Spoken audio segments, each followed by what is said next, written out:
Kita menunggu sampai lebih dari 1 bulan, dan ketika ting email masuk dari embassy, kita pikir kita udah granted. Ternyata itu adalah random check pertama dari mereka. Iya, pertama karena kita kena 2 kali random check.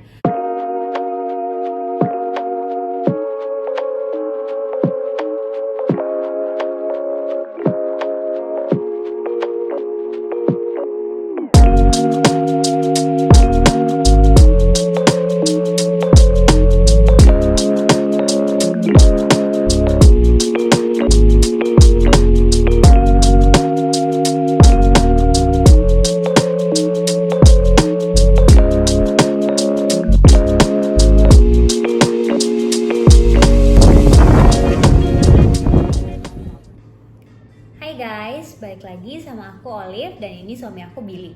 Nah, hari ini kita akan melanjutkan cerita kita yang kita pending di video sebelumnya, yaitu tentang lodge visa. Karena sebelumnya kita udah ngobrol tentang SDWHV, jadi tentunya visa yang akan kita apply ini adalah WHV atau Working Holiday Maker kalau di Australian Embassy website ya. Kodenya berapa sih WHV ini? 482 untuk Indonesia. Oke, 482 untuk Indonesia. Karena untuk beberapa negara lain itu Kodenya nomornya 417. 417. Jadi jangan sampai salah, kalau Indonesia itu Working Holiday Maker yang 482. Nah, jadi pertama-tama aku mau ceritain tentang timeline kita dari kita granted SDWHV-nya sampai kita granted visa Working Holiday Maker ini. Pertama-tama kita tuh granted SDWHV di tanggal 29 November dan kita lodge visanya di tanggal 8 Desember. Tadinya kita kayak mikir-mikir mau tunggu awal tahun aja, tapi akhirnya setelah banyak pertimbangan kita putusin untuk lodge visa di tanggal 8 Desember gitu. Nah, setelah kita lodge visa, kita dijadwalin untuk MCU. Itu tuh kurang lebih kayaknya 3 hari setelah kita lodge visa. Jadi ketika kita lodge visa, kita dapat hub ID atau enggak? Dapat hub ID. Langsung otomatis? Iya, dapat hub ID. Nanti hub ID-nya itu bisa didaftarkan di rumah sakit yang dituju, biasanya dari websitenya atau dari WA-nya mereka minta, supaya nanti hasilnya itu nggak langsung ke kita tapi langsung dikasih ke embassy. Nah, itu dia. Jadi ada beberapa partner hospital atau rumah sakit yang memang udah bekerja sama dengan embassy. Jadi kita cuma bisa melakukan pemeriksaan kesehatan itu di rumah sakit yang udah istilahnya udah dipercayakan lah gitu sama rekanan, betul, sama embassy. Nah, hub ID itu apa Kak? Hub ID itu adalah nomor yang kita dapatkan dari embassy ya setelah kita lodge visa ini. Tapi bisa nggak Kak kalau kita mau MCU dulu sebelum lodge visa? Tentu saja bisa. Jadi nanti aku akan kasih tahu caranya gimana kita bisa bikin hub ID dulu sebelum kita lodge visanya, supaya ketika kita lodge visa kita juga udah punya MCU lengkap begitu. Nah, setelah kita lodge visa di 8 Desember, kita menunggu sampai lebih dari 1 bulan, dan ketika ting email masuk dari embassy, kita pikir kita udah granted. Ternyata itu adalah random check pertama dari mereka. Iya, pertama karena kita kena 2 kali random check. Yang pertama ini karena kita pernah kena penolakan visa dari Kanada, jadi mereka ngecek kita untuk kasih statement nih, kasih penjelasan kenapa kita tuh ketolak waktu itu. Jadi waktu pas kita dapat RC pertama ini, apa aja yang kamu submit? Dokumen apa aja yang kamu submit ke mereka? Oh iya, untuk formnya namanya S56. Dia S56 itu basically pemerintah Australia request dokumen tambahan buat kita untuk upload. Yang aku upload sih waktu itu bukti reviews dari Kanada, dari imigrasi Kanada. Habis itu detail reasoning dari pemerintah Kanada kenapa visa kita di reviews. Karena kita dulu itu planning ke Kanada dengan visa student. Istri aku yang maju jadi student dan aku jadi dependent visanya. Dan visa kita ketolak. Dan pada saat itu juga kita nggak lanjut untuk reapply. Sebenarnya di invite sama pemerintah Kanadanya untuk tetap reapply, tapi kita berpikir untuk mungkin kita dulu itu planning punya anak dulu ya kayaknya. Jadi kita pause dulu untuk di Kanadanya gitu. Upload dokumen-dokumen apa aja sih aku upload itu tadi. Personal statementnya itu personal statement atau kan? Bukti Kanada sama KCMS notes-nya, Canada refusal. Terus habis itu kita ada tambahin juga personal statement. Personal statement itu intinya kita buat kayak semacam esai gitu untuk ngasih pemerintah Australia itu gambaran kenapa sih kita ketolak dan sebenarnya tujuan kita untuk ke Kanada itu apa. Dan kita kasih reasoning juga dari record kita selama ini, kita nggak pernah berbuat kriminal di negara orang, nggak pernah overstay di negara lain. Jadinya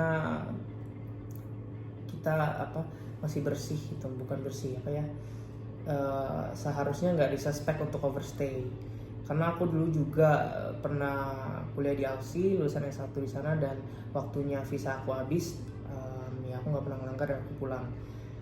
Intinya itu sih apa yang kita sampaikan di personal statement kita. Terus abis itu dokumen-dokumen itu aku upload. Dan setelah nunggu sekitar itu kan tanggal 6 berapa, tanggal 26 ya, 26 Januari. Setelah itu tanggal 8 Februari muncul lagi tuh email dari pemerintah imigrasi Australia. Kali ini dia minta evidence of sufficient funds. Yang nominalnya itu $5,000 plus biaya tiket untuk kamu pulang tuh. Dan kondisinya waktu itu rekening aku 5.000-nya itu ada 1 bulan itu yang naiknya mendadak karena dia minta 3 bulan mutasi rekening. Kembali lagi sebenarnya uang itu juga asalnya masih dari istriku yang setelah menikah juga rekening kita jadi gabung. Jadi kita kembali jelasin lagi, aku bikin personal statement lagi dan kirim mutasi rekening. Mutasi rekening apa aja sih, rekening apa aja yang aku kirim rekening istriku. Istriku punya 3 rekening dan aku 2 rekening. Semua detail rekening dan mutasi rekening selama 3 bulan aku kasih. Dan aku kasih penjelasan di personal statement. Penjelasan itu intinya menuliskan bahwa uang yang aku transfer ke rekening aku waktu itu nominal sekitar total 39 juta pada satu hari, itu merupakan dana yang diambil dari rekening keluarga kita, jadi bukan dari luar, bukan pinjaman. Jadi memang dana itu sudah mengendap lama di rekening keluarga. Intinya seperti itu. Dan visa kita akhirnya di granted di tanggal 16 Februari. Iya, mungkin itu deh ya. Jadi kurang lebih kita tuh proses pembuatan visa kita tuh sekitar 2 bulan 1 minggu sampai pada akhirnya kita granted. Dan kalau kita cek di timelinenya immigration itu kan mereka ada timeline gitu. Normalnya tuh seharusnya standarnya berapa hari, itu sebenarnya standarnya mereka tuh 45 hari gitu. Memang di awal kita pertama kali lodge itu mereka tuh bikin standar penerimaannya itu 80-an hari 83 hari. Nah, waktu pas kita akhirnya granted itu mungkin mereka udah nggak terlalu sibuk ya, makanya jadinya turun tuh dia jadinya ke 45 hari sebagai standar normalnya ke granted gitu.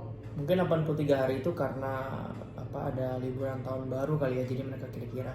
Setelah itu pas kita cek lagi di Januari turun dia jadi 45 hari untuk standard processing time for visa. buat visa 482 ya. Gitu.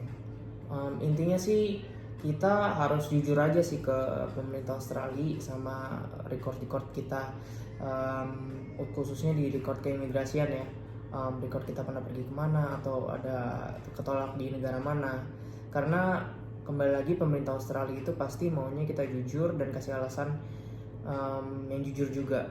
Benar-benar. Walaupun kita waktu itu udah kayak rasa apa kita nggak akan keterima ya karena kita hopeless. kritis bisa Kanada gitu, tapi Ternyata dapat juga. ya ternyata dapat juga.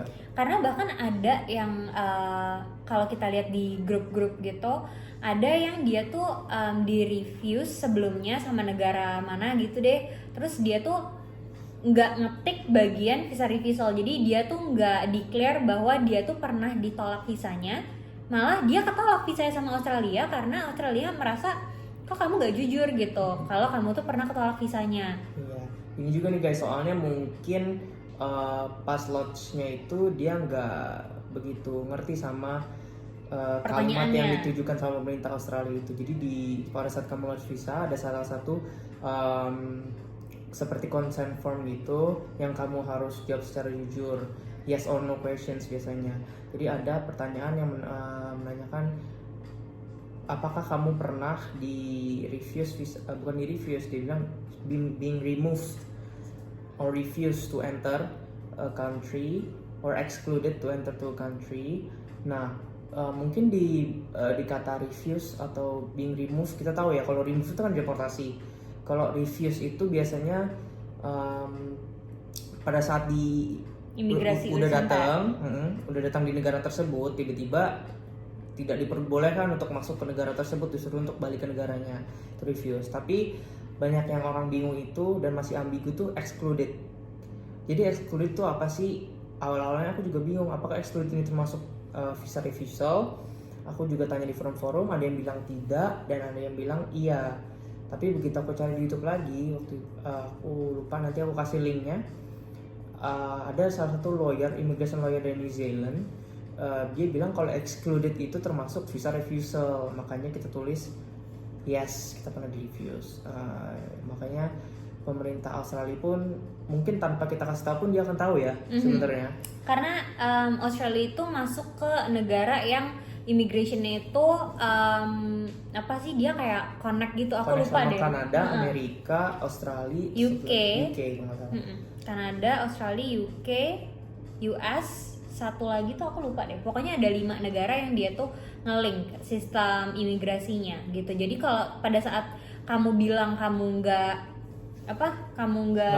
pernah di refuse, tapi ternyata kamu pernah di refuse sama negara yang 5 ini, itu udah otomatis kamu pasti malah ketahuan gitu kalau pernah di refuse. Malah nanti jatuhnya jadi misrepresentation, jadi nggak jujur benar. dianggap sama mereka. Walaupun kita itu sebenarnya ambigu juga ya, exclude itu apa gitu, karena nggak straightforward kata-katanya pernah di refuse nggak visanya gitu. Iya, betul. Dan aku rasa juga untuk tujuannya kita pribadi untuk working holiday visa ini, emang sih kalau yang kita tahu banyak banget teman-teman yang pakai working holiday visa ini bener-bener cuman working aja gitu, nggak holiday. Tapi sebenarnya tujuan awal kenapa mereka membuat working holiday visa ini kan untuk holiday nih. Jadi ada beberapa orang juga yang ke-refuse karena ketika di-interview sama pihak imigrasi itu mereka menjelaskannya lebih ke working gitu, mereka mau cari uang di sana gitu, makanya akhirnya ketolak karena tujuan yang dibuat tujuan imigrasi membuat visa ini itu berbeda dengan tujuan si aplikan gitu. Terus perihal tentang sumber dana juga kan banyak nih teman-teman yang terjadi lonjakan uang yang cukup besar di rekening tertentu gitu kan. Nah, berdasarkan dari case teman-teman yang granted yang lainnya dengan lonjakan uang seperti kita gini, itu tuh mereka bisa granted karena asal uangnya ini dari rekening pribadi mereka juga. Jadi misalkan orang tuanya ngirim ke bank mandiri mereka, tapi yang mereka pakai untuk lodge visa ini bank BCA, jadi dia kirim uangnya itu dari bank mandiri ke bank BCA gitu. Jadi sebenarnya kan masih dana pribadi, karena ada juga yang orang tuanya kirim direct ke rekening bank dia, meskipun itu orang tua dia sendiri, dia masih dalam kakak yang sama, dia tetap ketolak gitu, karena mungkin usianya bukan di usia dimana pihak imigrasi merasa dia ini masih dependent ke orang tua. Misalkan kalau anak yang masih kuliah gitu, mungkin kan memang masih usianya dependent ke orang tua ya. Tapi kan kalau seandainya udah lulus kuliah, terus masih masih dapat uang ini dari orang tua, mungkin dari pihak imigrasi mereka curiga gitu sih. Kecuali mungkin kalau visa student mungkin boleh-boleh aja dari sponsor. Iya benar, karena kan ya student ya, different case dari working holiday visa.